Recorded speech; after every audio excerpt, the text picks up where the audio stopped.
Hello there, it's me, and today I'm going to make a tag with different kinds of stamps, quite a lot of stamps actually. Most of them coming from Tim Holtz, but also some from Kaiser scrapbook. So this is all about me, live out loud and dare to dream. Feel free to think or let me know what you think about this. It might be too busy, but I just like to experiment with things like this. So I'm just going to use a regular tag here. And first off, I'm going to work with some background stamps from Tim Holtz. This one's called Bitty Grunge. And I like all of these different kinds of structured stamps. So I'm going to start off with the stamps that I used in the corners there.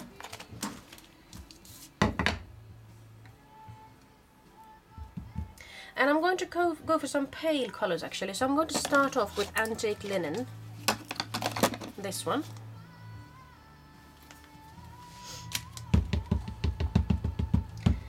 And I'm going to put a little bit of ink there. And I'm going to do the stamping. And I'm going to put this stamp just a little bit outside of the tag, because I don't want any harsh edges coming out. I just want a little bit of an indication of it, that there is something there.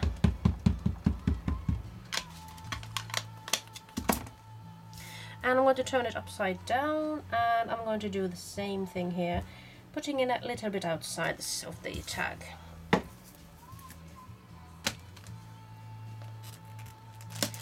So, and then I'm going to continue with something a little bit darker. And let's see what I'll go for. Perhaps I'll go for some scattered straw then. And I'm not sure. Well, I think I might use this splatter stamp. It's from the same package actually. So I was happy to just be able to inspire myself. And I'm going to put it in the corner up here. You see how those splotches come out nicely. And then I'm going to go and do the same thing from down here. And I'm just going to put some ink on the longest splotch thingies. I'm just going to continue making that splatter thing even bigger. And then I'm going to go in with some, I think I might use this little bit of brick wall there. And since I have used those, I might as well continue with the brown theme. And I'm going to go with some tea dye this time. I just want this to stay in this color pattern, the yellow sort of, and I'm going to start off stamping like this. And I'm going to make a sort of a brick wall pattern here. Just letting it go across the tag like that. And then it's time to do some stamping with some small stars. And I might as well actually put that one there. And that one up there. You see sort of half. So you needn't see them all completely. And I'm going to put another one here. And then I'm going to go to this stamp. And this stamp is actually the one that got me started today. It's got some flowers there, a place for journaling, and just a lovely houndstooth pattern there. And I'm going to go for coffee this time. I'm not going to make it completely black or dark. I'm going to feel satisfied with the coffee archival ink. And then I'm going to use this big Fiskars stamp press thing, because the stamp is pretty big and I want to be able to put it where I want it. So just going to press this down and give it some pressure.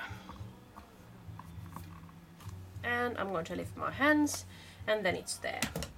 So I really recommend that one as a crafty tool. So now we are here, and I'm going to give this final star its place here. I just felt like it actually belonged there, so that's it.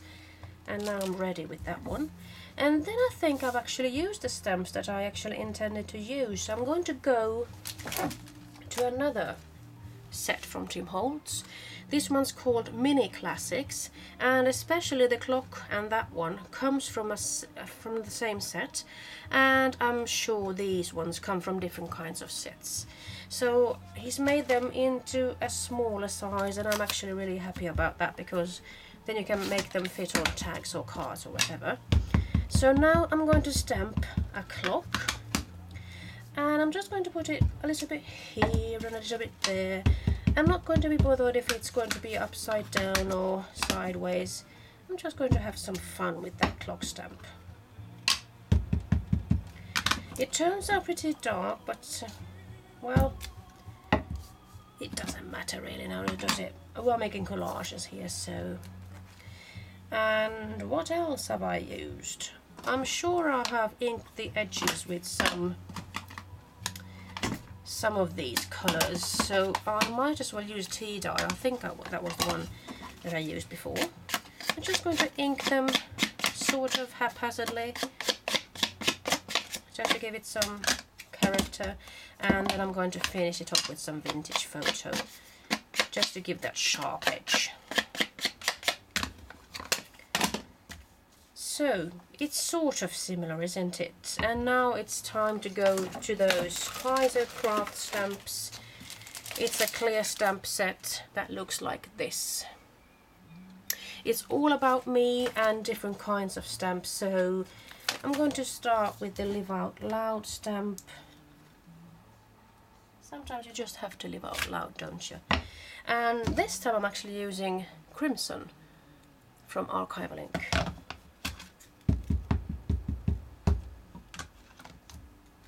So I'm going to put it on the tag or on those brackets and across it, just over it like that. And then I'm going to go for It's All About Me, just for the hell of it, you know. And I'm going to put it up here. And then the final one. That was the one, Dare to Dream. And the one good thing about clear stamps is actually that you see where you put them. So even if you are not using those grid lines, you might still have a chance of getting it sort of straight.